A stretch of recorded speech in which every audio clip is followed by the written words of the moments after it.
jornada pedagógica. Fico muito feliz de estar aqui, porque vários motivos. Um dos motivos é que, às vezes, os eventos são feitos só nas grandes cidades, nas capitais. E aí os professores não têm oportunidade de participar. Então, eu acho muito legal quando a própria cidade organiza. Também fico feliz pelo trabalho que a Edna fez, a professora Edna, porque ela articulou toda a minha agenda para esses dias, com vários municípios, que é um trabalho bastante difícil. Eu agradeço muito todo o carinho dela, pela atenção, que está me permitindo passar em vários municípios aqui do Vale. Também, eu gosto muito desse momento, que é o momento que antecede o início das aulas. Esse momento, eu acho que é um momento muito especial. Os estudos sobre gestão da sala de aula mostram que o sucesso ou fracasso do aluno, melhor, da relação professor-aluno, esse sucesso da relação professor-aluno pode estar sendo jogado, pode estar sendo decidido nas primeiras aulas. Alguns autores, inclusive, são mais radicais, dizem até que na primeira aula. Portanto, se nós temos que preparar muito bem todas as aulas, especialmente as primeiras, e preparar bem as primeiras aulas, não é só preparar o projeto de ensino-aprendizagem, não é só preparar o material, as carteiras, tudo isso é importante, mas, meu ver, o mais importante é a gente se preparar interiormente para receber aqueles alunos, aquelas crianças, aqueles jovens, aqueles adultos com os quais nós vamos trabalhar no decorrer do semestre, no decorrer do ano. Eu tenho usado um lema para esse momento, que é mais ou menos lá como aquele filme, Nunca Te Vi, Sempre Te Amei. Acho que essa disposição que nós devemos ter para com os alunos. A gente poder revelar logo no primeiro dia para eles, com palavras, se for necessário, mas sobretudo com o corpo, especialmente com o olhar, revelar que nós estamos ali inteiros. Nós queremos ser professor. Nós queremos ser professor. Nós queremos ser professores dessa rede, dessa escola, dessa disciplina ou desse nível que eu vou trabalhar e desses alunos. Nunca os vi, sempre os amei. Em que sentido isso? Quando eu me fiz professor, eu não me fiz professor para trabalhar com determinados alunos. Eu não me fiz professor para trabalhar com o André da Silva Rocha, com a Patrícia Nunes Melo. Eu me fiz professor para trabalhar com aqueles alunos que me fossem designados, porque essa é a minha função social, esse é o meu papel. Essa perspectiva que a professora já apontou, da res pública, da coisa pública. A escola é um instrumento da res pública, da república, da coisa pública. Então, eu não posso fazer acepção, distinção de alunos. Ah, você eu quero trabalhar. Ah, você eu não quero. Não tem isso. Tá? Então, acho que é muito importante, logo no primeiro dia, a gente revelar isso para os alunos. Eu estou aqui porque eu quero. É minha opção ser professora. Ser professor. Eu não estou aqui por incompetência, por não conseguir um outro emprego lá fora. Não, eu estou aqui por opção. Por isso que eu decidi da minha vida. Eu tenho o maior orgulho de ser professor. Tenho o maior orgulho de ser professor. E eu queria fazer um combinado com vocês, meus alunos. Vamos combinar? Nenhum a menos. Vocês podem fazer isso comigo? Se algum coleguinha começar a faltar, a gente vai atrás para ver o que está acontecendo. Se algum coleguinha tiver dificuldade, a gente vai se ajudar para que ele venha aprender. Vocês podem fazer isso comigo? Eu sei que vocês podem aprender, porque todo ser humano pode aprender se forem dadas as condições. Talvez vocês tenham alguma dificuldade em algum conteúdo, talvez alguma experiência anterior, talvez alguma dificuldade que vocês tenham comigo, até se acostumar comigo, mas não tem problema, a gente está junto para enfrentar isso. Só que sozinha eu não consigo fazer isso, eu preciso da ajuda de vocês.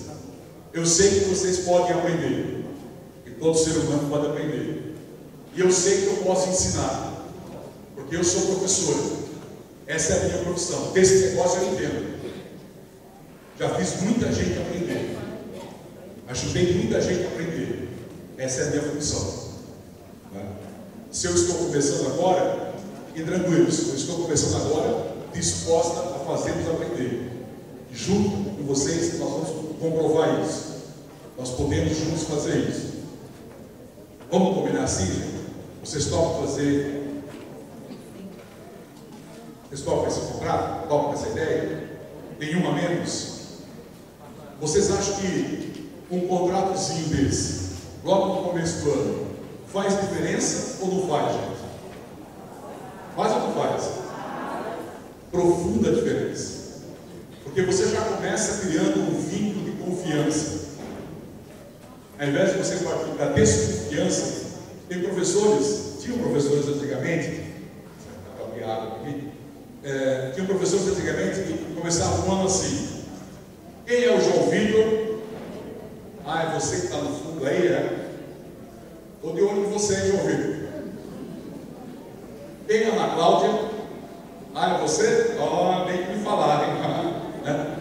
Então já começava o ano batendo os carimbos, né? Brincadeira, teatro.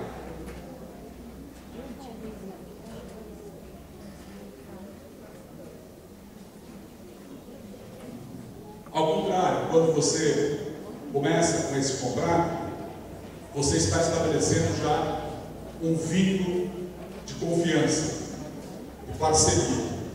Né? Acho que isso é muito importante. Eu vim para ficar. Eu não estou aqui de passagem. Eu não estou aqui simplesmente esperando meu cunhado abrir a fábrica de lingerie para que eu caia fora. Não. Eu vim para ficar. Eu estou nessa escola para ficar. Nunca os vi, sempre os amei. Os gregos tinham pelo menos 3 nomes para amor. Eles falavam de Eros, Filia e Água. Eros é o amor, vida, disposição, desejo, fluxo, movimento. Filia é o amor dos amigos, o amor dos irmãos. E Água, o amor maior, o amor entrega, o amor sem interesse. É desse amor ágape que nós estamos falando quando a gente fala nunca te vi, sempre te amei.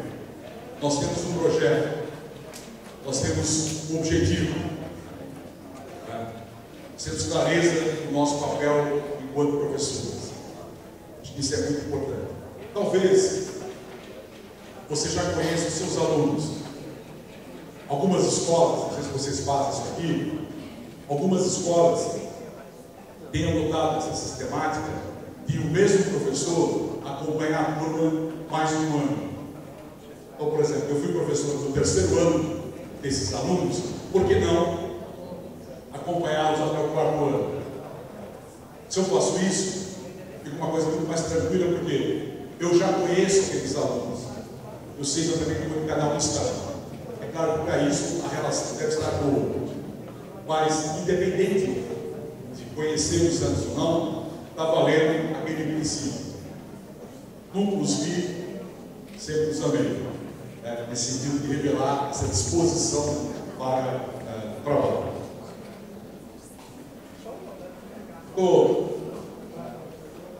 A Flor está trabalhando com vocês, que está aqui embaixo. Aqui? Não. Estou disponibilizando aqui meu e-mail para que a gente possa continuar a conversa depois aqui do encontro. Alguém de vocês tem frequentado o Facebook? Levanta a mão rapidinho, abaixa a mão rapidinho, tá certo. Eu demorei muito para entrar no Facebook, entrei um ano e meio, resisti bastante, mas tenho feito agora, procurado fazer, lá no meu espaço, um espaço de defesa do professor e da educação como prática da liberdade. Vocês sabem que o Facebook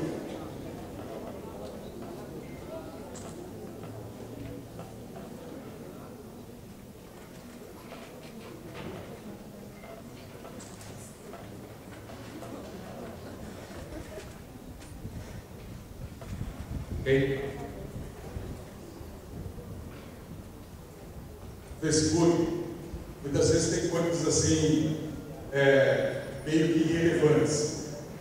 Outro dia um colega palestrante colocava no seu mural lá: estou na sala VIP do aeroporto. Realmente, essa é uma informação que vai transformar a educação do país, né, gente? Então, a gente tem que tomar muito cuidado, porque o Facebook é um canal um ótimo canal de exacerbação do narcisismo. Então, tem que tomar cuidado. Então, às vezes tem coisas assim absolutamente irrelevantes, mas às vezes também tem coisas muito bacanas. Outro dia apareceu essa frase, eu gostei muito, porque, de fato, aquilo que nós falamos não tem jeito, né? O outro vai se apropriar de acordo com o seu momento, com a sua história, com a sua trajetória, com as suas representações, com as suas emoções. E ainda bem que é assim, né, gente? Seria muito perigoso se tivesse alguém que conseguisse impor ao outro a sua visão, a sua compreensão. Então eu achei bacana essa frase, porque de fato acho que é isso. Mas eu achei um pouco incompleta, aí eu dei uma completadinha. Se a gente começa a conversar, a gente pode começar a responder pelo significado comum construído. O que nós vamos fazer aqui é uma coisa delicada. Nós vamos tratar de um tema altamente complexo. Discutir a qualidade da educação é alguma coisa que poderia ficar muito tempo fazendo. A diversidade do grupo e o tempo limitado. Portanto, há um enorme risco de ruídos na comunicação. Para diminuir esses riscos, eu queria propor aqui o nosso contratozinho didático. Eu queria propor, em primeiro lugar, que vocês não deixassem as questões para o final. Está até previsto aí no folder o tempo das questões. Eu queria subverter um pouquinho o folder e já colocar isso durante a própria área. Por quê? Se você não fala na hora, você deixa de dar a sua importante contribuição para a construção do significado do encontro. No final, na hora de ir embora, acaba não falando. E o terceiro, isso que sabe que nós, professores, gostamos muito de falar, a gente começa a falar e acaba ocupando o tempo que seria o tempo das perguntas. Vai? Então, eu queria propor quem se sentisse provocado já fosse entrando na conversa. É claro que, dadas as condições, não dá para a gente ficar contando aqui no caso. O professor, quando era pequenininho, uma vez era minha professora. Isso é muito bom com outro esquema de informação. Aqui não dá. Mas eu acho que dá de maneira objetiva para você colocar a sua questão e a gente poder dialogar. Um outro ponto que eu queria propor é assim: quem está aqui, dá uma avaliada, ver se vai valer a pena ficar ou não. E se achar que não vale a pena, finge que vai tomar um café, finge que vai ao banheiro e sai. Acho que não tem sentido ficar aqui. Alô? Não tem sentido ficar aqui alguém que acha que não vai contribuir para a sua formação. Né? Eu não gosto daquela história de ficar com conversa paralela. Nós já precisamos quer conversar, vai procurar outro lugar para conversar, não precisa ficar conversando aqui, né, e atrapalhando a gente. Isso que eu falei agora, eu posso fazer na sala de aula, gente? Dizer assim, olha, quem não está aqui vai procurar sua turma, eu posso fazer isso na sala de aula ou não, gente? Posso ou não? Jeito nenhum.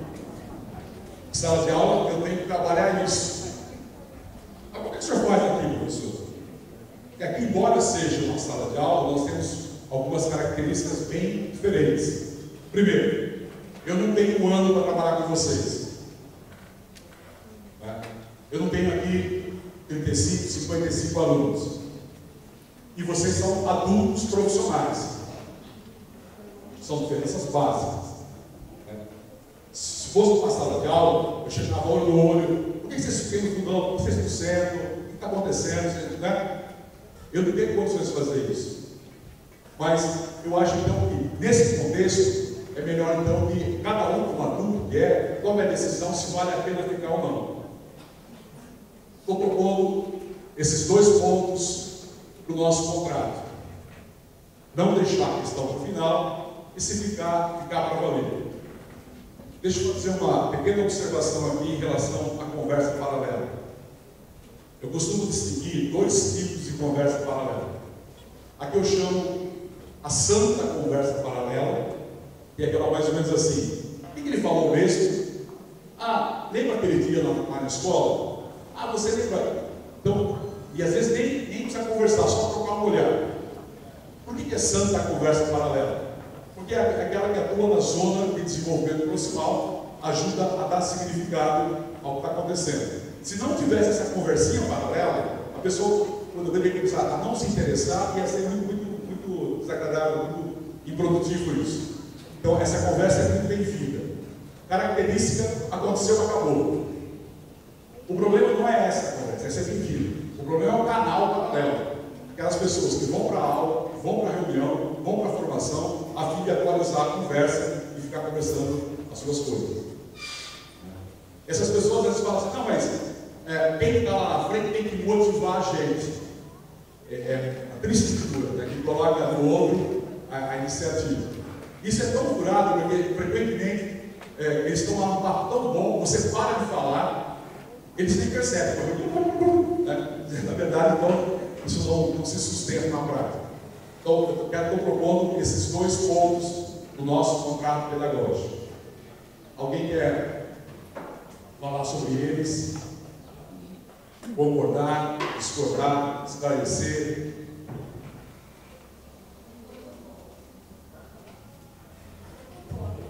Paralela, porque aí a gente fica, né? A gente vem aqui para ter proveito dessa fala, né? Então, de repente, você conversa atrapalha o que quer. Então, é válido. E nós somos professores, temos que comportar como verdadeiros professores. Perguntar na hora certa, não fazer conversa paralela. Mas você acha que a santa conversa paralela pode acontecer ou não? Às vezes a gente está até fora. Não adianta, que ninguém vai ficar parado o tempo todo. Agora, conversa que não vem dizer o que está acontecendo aqui, eu acho que não é bom para ele. Quero deixar bem claro que são dois tipos que eu estou falando. Aquela conversa santa, conversa paralela, eu acho muito legal. Né? Mas a característica é clara. Aconteceu, acabou. Né? Quem mais quer falar? Concordar, discordar, propor outra coisa.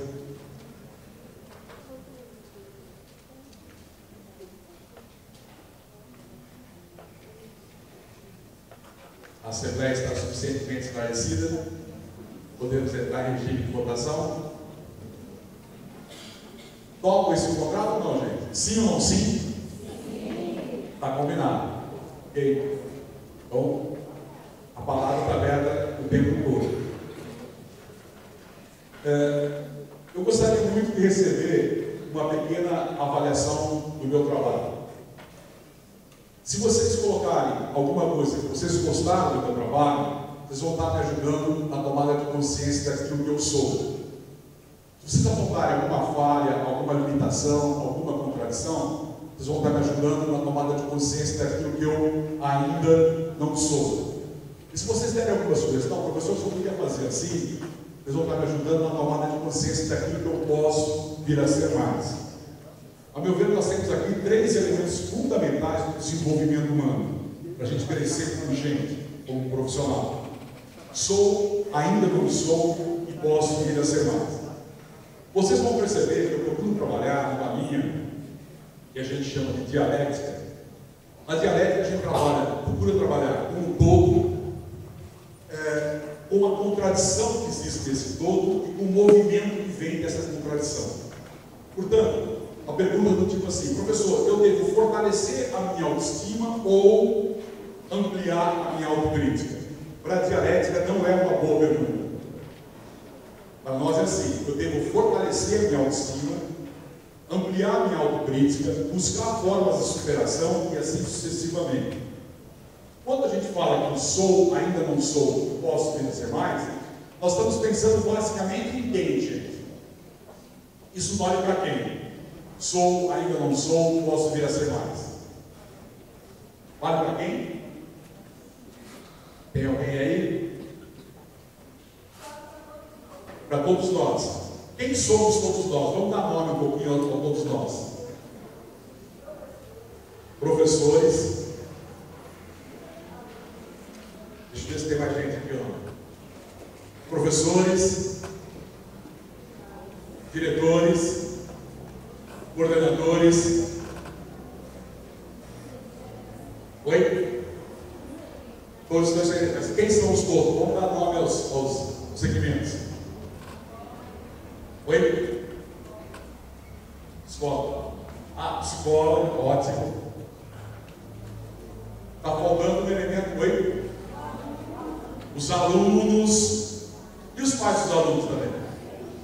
Então vejam, isso serve para todos.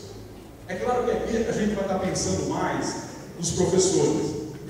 Quando eu falo professores, todos se sentem bem, gente? Todos se sentem incluídos? A minha trajetória, como foi citado, eu comecei há 38 anos atrás como professor. Não que eu seja velho, a gente começa com vinho, magistério, não é? Continuo como professor, mas eu fui também orientador nacional, coordenador pedagógico, diretor de escola. Mas em estando na direção, eu me senti antes de mais nada como um diretor, como um professor que ocupava a direção. Em estando na coordenação pedagógica, da mesma forma. Quando eu digo professor, todos se sentem incluídos, tudo bem? Mas isso vale também muito para os alunos. Vocês sabem que muitas vezes os alunos não aprendem por quê?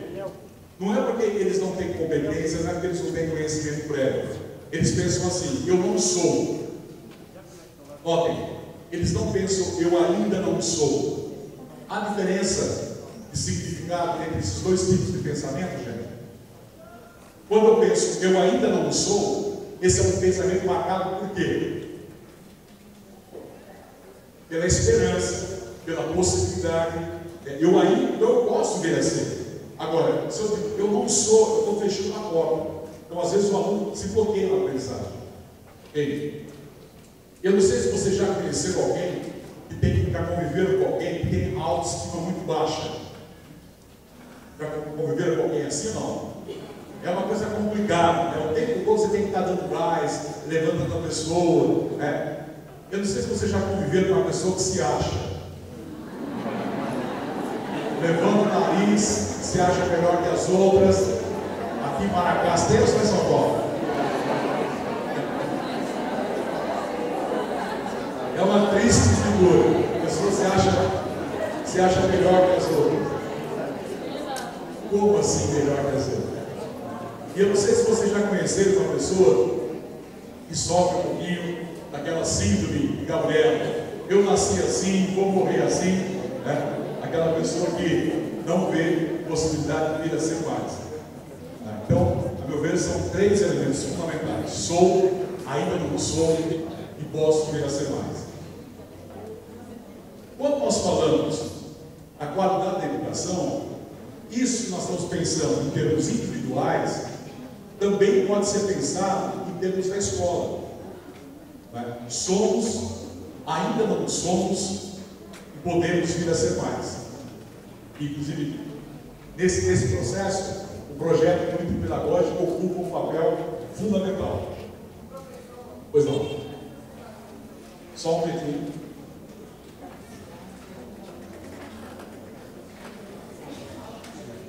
Pessoa autoestima muito baixa, pessoa que se acha, nesse caso aí, ajudar-me na tomada de consciência do que sou. No caso, eu poderia pensar dessa forma, do que sou um ser humano, ainda não sou totalmente humanizado e posso vir a ser, né? E posso vir a ser mais, ou seja, posso vir a ser uma pessoa melhor, uma pessoa mais compreensiva, né? E dê mais atenção, principalmente nós professores de sala de aula, que a gente vive muito essa situação do aluno estrela, que se acha estrela, e do aluno que se acha um Zé Ninguém. E é nessa situação que o professor precisa atuar mostrando a ele que ali não tem um maior brilho, nem um menor brilho, somos todos iguais, né? Pode ser isso aí? Isso, acho que é por aí mesmo. E, por exemplo, um aluno que, num certo momento, está querendo, entre aspas, aparecer, a gente tem que ver o que está por trás disso. Tem jogo de cintura, sim, mas também, nós vamos ver daqui a pouco, prestar atenção para ver qual é a motivação dele. Ele pode estar querendo se destacar, porque de fato é uma matéria que ele gosta muito. Ou ele pode estar querendo participar toda hora, aparecer, porque ele está com uma carência muito grande. Então é preciso perceber um pouquinho qual é a dinâmica dele. E aí, por exemplo, se ele está com uma carência muito grande, uma estratégia legal, por exemplo, é você conviver com ele lá no recreio. Ele quer a sua atenção, ele não pode ter a sua atenção o tempo todo na sala de aula, você tem que distribuir também a atenção. Mas ele precisa de uma atenção especial. Então você pode, por exemplo, conviver com ele no recreio. Ou, se de fato ele está dominando muito bem a matéria, você pedir para ele, por exemplo, ir na sala de leitura da biblioteca, buscar algum material, para ele se sentir valorizado naquilo que... Então tem que ver um pouquinho qual é a situação. Se ele está se achando, no sentido assim, ele acha que já domina o conteúdo, o que a gente faz? Valoriza isso, que bacana, né? Bacana isso. Agora, se você pensa isso, como é que você explica então a relação disso com aquilo? Aí você eleva o nível de exigência para levá-lo a refletir, para perceber que ele ainda não é também. Então são estratégias que a gente faz. O sentido é esse, justamente de valorizar aquilo que a gente é. Cada professor, por exemplo, quantos alunos já passaram pelas nossas mãos? Quanta gente a gente já formou? Eu tenho uma história, eu tenho uma trajetória. É importante valorizar isso. Mas ao mesmo tempo, quantas limitações eu tenho? Quantas contradições eu tenho? E ao mesmo tempo, a certeza de que eu posso. Então é esse movimento exatamente que se colocou. Mais alguém aqui, gente? Esse eu acho que é um ponto bastante importante quando nós falamos dessa questão da busca do desafio da qualidade. Nós sabemos que a qualidade da educação está muito ligada à qualidade do professor. Você pode ter uma escola com muitos equipamentos, você pode ter uma escola com muitos recursos, mas se você não tem um professor de qualidade, essas coisas não funcionam sozinhas. Então é fundamental a qualidade do professor.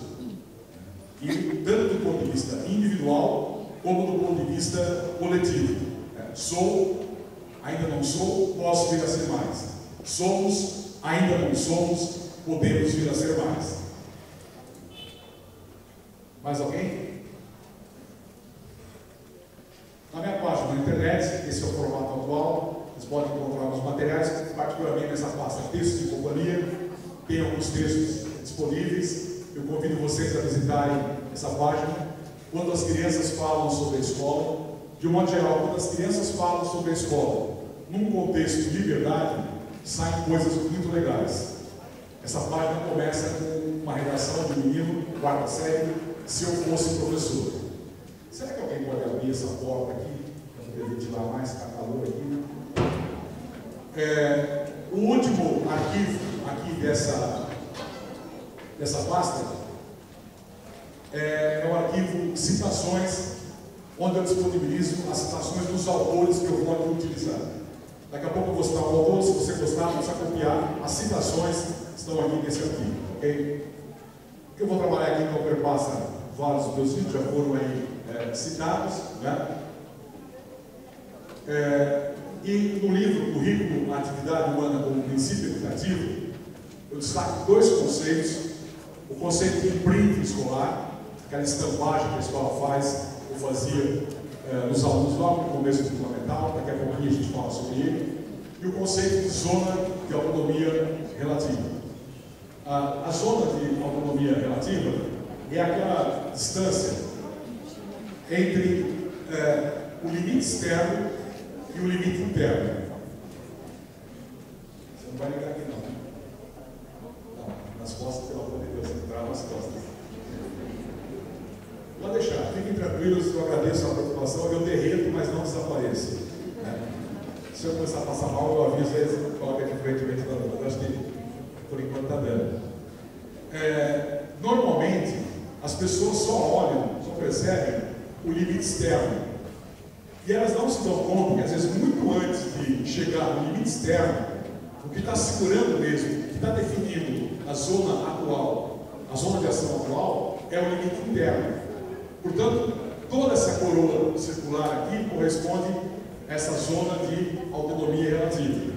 Qualquer semelhança com zona de desenvolvimento proximal não é mera coincidência, é intencional mesmo. Tá? Acho que é muito importante resgatar essa zona, porque ela representa para nós a esperança de que as coisas podem ser feitas já. Tem professor que só enxerga os grandes problemas. É o sistema, é a violência, é o tráfico de droga, é a televisão, é a família. Tudo isso é verdade. Agora, tem coisas que são próprias da escola que nós podemos começar a fazer já. Por exemplo, o projeto político-pedagógico.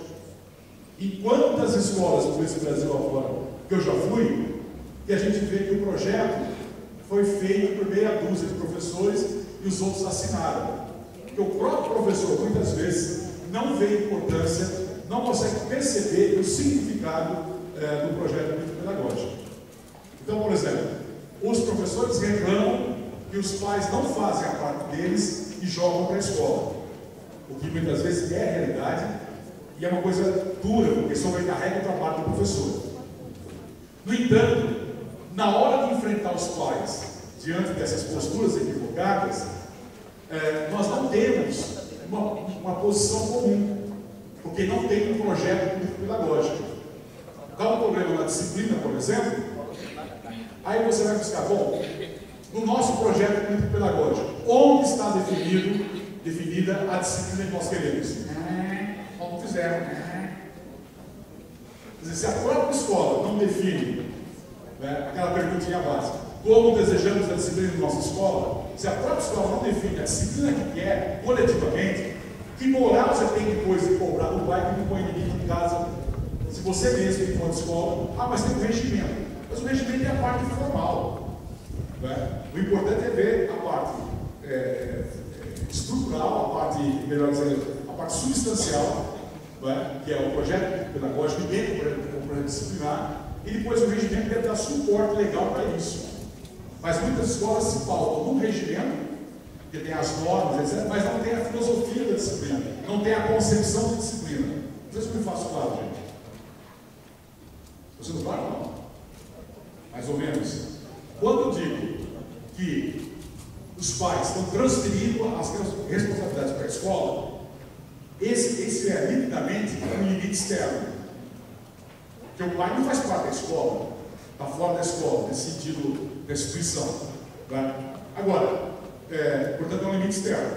Agora, se eu vou participar ou não do projeto político-pedagógico, sinto muito.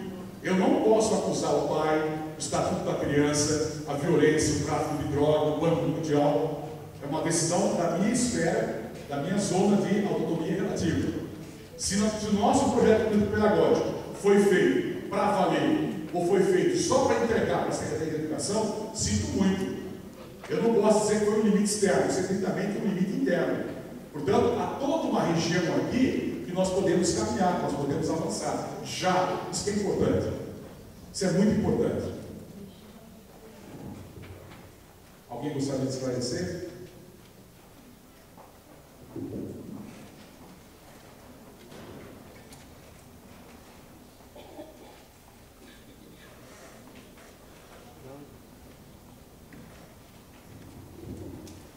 Esse conceito eu acho importante justamente por trazer essa ideia que tem coisas que nós podemos fazer já, que estão ao nosso alcance. Se nós tivéssemos uma entrega, como é que chama, estava cantando aqui, o Ailton, como o Ailton falou, né? Não sei se vocês, se todos ouviram, quando o Ailton falou daquela entrega amorosa, ele nos convidou para isso, em relação aos alunos. Se nós fizéssemos isso, poderia dar um salto de qualidade à nossa educação. Mas muitas vezes nós vamos para a sala de aula já cheio de reticências, cheio de pé atrás, e aí fica difícil o nosso trabalho. Então, tem elementos muito concretos. A questão do salário, a questão da família, das condições de trabalho, etc. Então, são limites externos que devem ser superados, mas há também limites internos que também devem ser superados. Qual é a diferença? Os limites internos que eu posso mexer já. Os limites externos são lutas de médio e longo prazo. Ok? Alguém quer falar sobre isso? O ano passado saiu esse livro, A Quem Interessa a Democratização da Escola, que eu escrevo com o professor Danilo Gandim, Paulo Gentili e o Vitor Barro.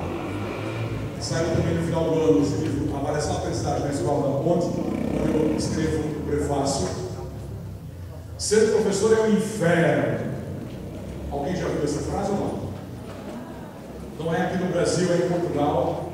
Sérgio Lisa é um grande educador português, que diz que aqui não acontece isso. Todo mundo já viu essa aqui? Essa rodou muito para a internet. Por favor, mãe, eu não quero regressar à escola. Deixa de birra, os teus alunos estão te esperando. Também em Portugal, não é no Brasil, fique tranquilo, né? A partir disso, eu escrevi esse pequeno texto para não desistir da docência. Se alguém quiser, é só pedir que eu mando, é só pedir pelo e-mail que eu encaminho para vocês.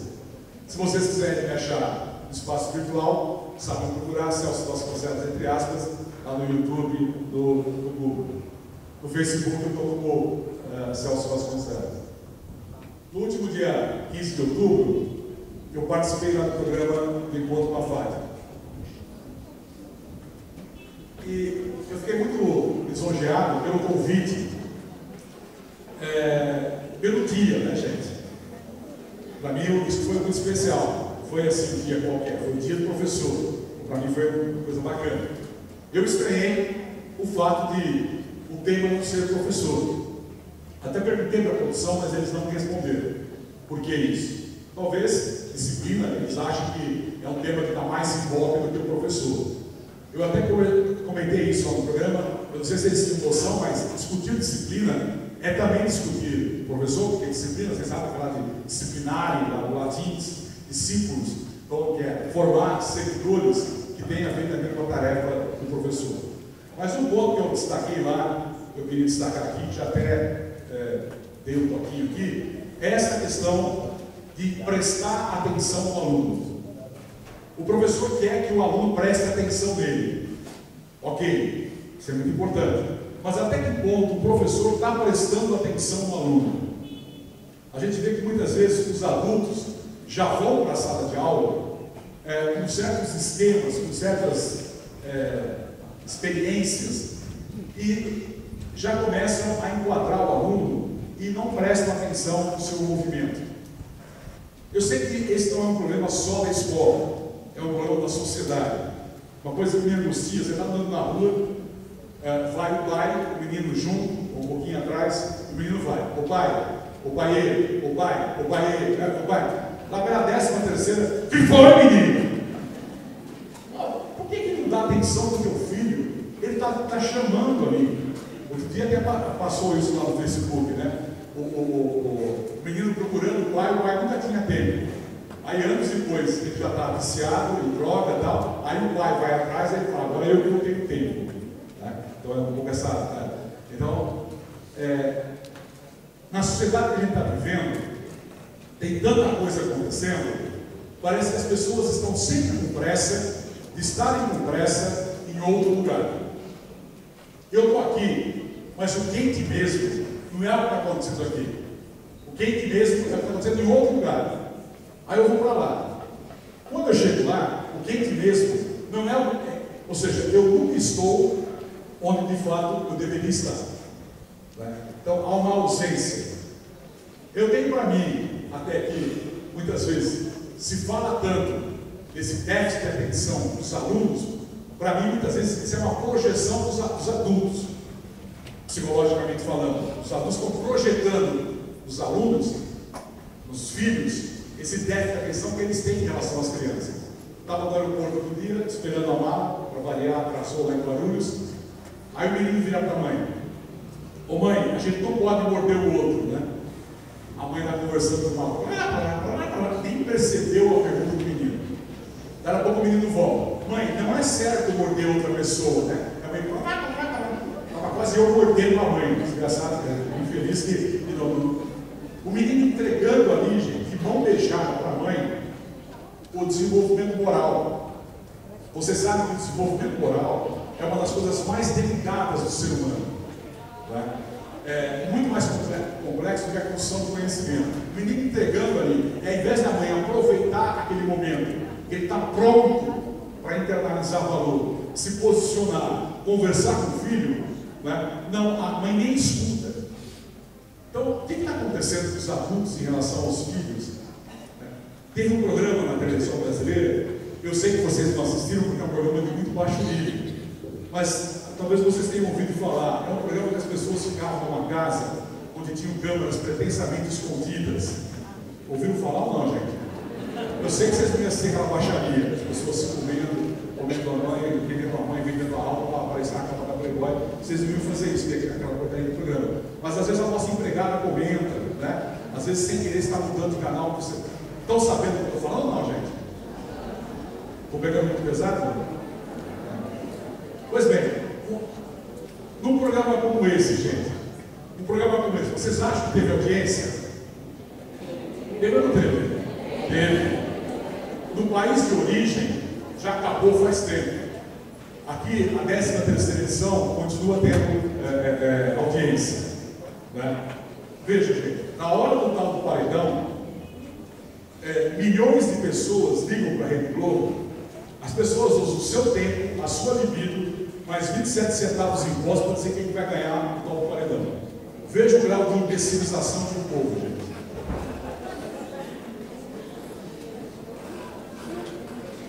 Alguém concorda comigo ou não? Não estou sozinho. No entanto, você vai conversar com muito pai, com muita mãe, é impressionante, gente. Eles têm opinião formada sobre... Não, eu acho que o Heráclito tem que sair, porque o pai Mendes está muito assainadinho. Impressionante, gente. Os pais não estão vendo o filho, mas sabem toda a história das pessoas do Big Brother. O que está acontecendo? Acho que é uma coisa muito complicada. Vamos prestar atenção. Quem de vocês veio para o mundo para dar errado? Levanta a mão, por favor. Ótimo, todo mundo normal aqui. Né? Vocês acham que uma criança está querendo dar errado nessa vida, gente? Ainda mais a criança, que ela faz tudo para agradar o seu pai, a sua professora. Mas muitas vezes nós não prestamos atenção e não conseguimos compreender qual é o movimento que ela está fazendo. Outro dia eu estava com o meu netinho lá na sala, tinha acabado 2 anos e meio, tinha acabado o almoço, eu estava lá preparando a mala para a viagem, só passando assim, e estava a mãe com uma revista, o pai no tablet, o tio com outra revista, o outro tio no computador. Né? Aí ele foi lá, e ele ficou ali, sobrando. Aí ele foi lá, pegou a revista do tio, arrancou a revista e jogou no chão. Então, alguém que olhasse de fora, não pode fazer isso, tem que ter limite, não sei o que, não. Né? Agora, era clara a posição dele. O que ele estava falando, gente? Me dê atenção, preste atenção. Ele não vai levantar a mão e falar, tio, eu gostaria de colocar em questão a nossa relação, porque eu percebo que ela está entrando num processo de reivindicação, onde as minhas potencialidades ontológicas e etc. Ele não vai dizer isso, mas ele vai agir, vai atuar. Aparentemente, isso é uma indisciplina, é não ter limite. Mas ele foi preciso. Né? Essa porcaria da segurança da atenção, eu quero tio. Né? É claro que com o tempo vai ter que aprender, que não é bem assim que se faz, mas prestar atenção. Só isso já faria uma diferença muito grande na sala de aula. Levar a sério os alunos, levar a sério a criança. A criança é muito séria. Nós é que vamos pondo malícia, vamos distorcendo, não dando atenção. Quem tem ouvido para ouvir, ouça. Esse programa Roda de Conversa, eu participei da Marina Passos, sobre o projeto político pedagógico, também está no YouTube. Alguém de vocês trabalha na educação do campo? Ok? Opa! Tem alguém que trabalha em classe muito seriada? Opa! Meu sonho é terminar como professor de classe muito seriada. Professor, não merendeiro, faxineiro, né? Mas falando sério, para mim, quem entendeu classe muito seriada entendeu tudo de educação. Quando eu visitei a Escola da Ponte, lá em Portugal, uma das coisas que me chamou a atenção é isso. A Escola da Ponte, podemos dizer assim, é uma classe muito seriada.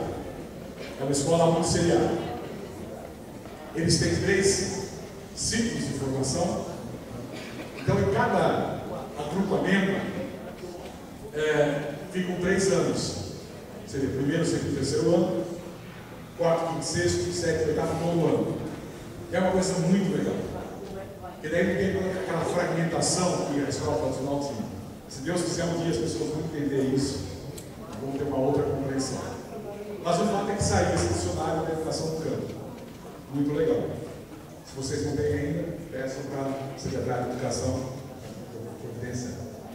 Todo mundo conhece essa revista, Carta Fundamental, revista do professor. É muito legal essa revista. Detalhe, gente, R$4. Qualquer professor pode assinar essa revista. A parte é uma revista ótima, ela custa R$37. Quem que pode comprar individualmente? Essa aqui dá para comprar.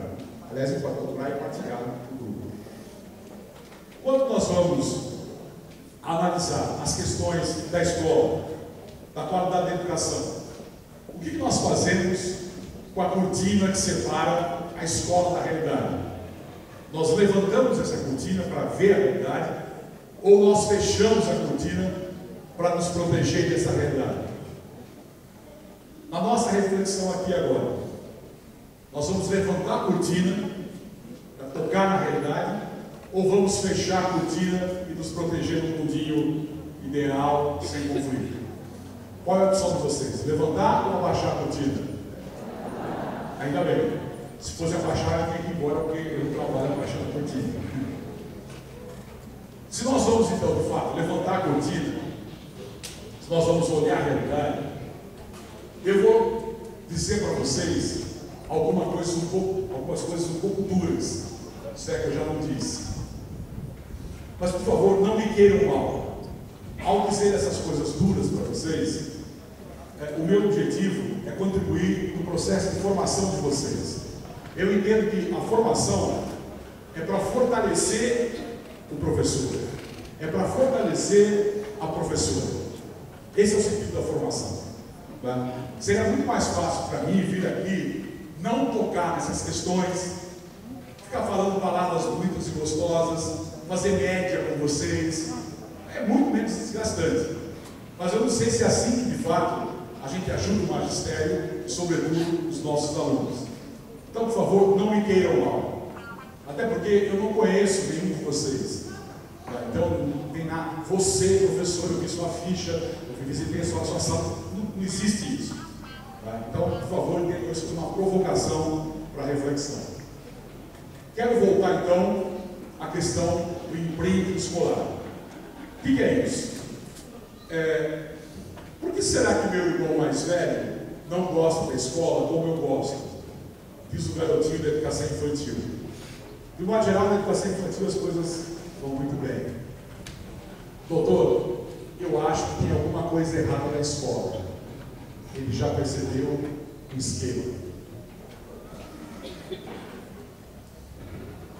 As crianças, infelizmente, acabam descobrindo, mais cedo ou mais tarde, que a escola tem um esquema. Muitos filhos de professores sofrem muito com isso, porque percebem até antes. É uma coisa muito triste. O que se passa aí? Eu estou chamando de imprinting, por quê? Imprinting é um termo que vem da etologia, do estudo dos animais de seu habitat, seu ambiente natural, que foi desenvolvido por Lawrence. Lawrence percebeu que os gansos cinza, ao nascerem, seguiam o primeiro objeto grande que se movimentasse. O gansinho saía do ovo, via o objeto grande se movimentando, é a mamãe. O Lawrence fez essa experiência, ficou no lugar da mamãe gansa, e a vida toda os gansinhos iam atrás dele, porque se deu o imprinting,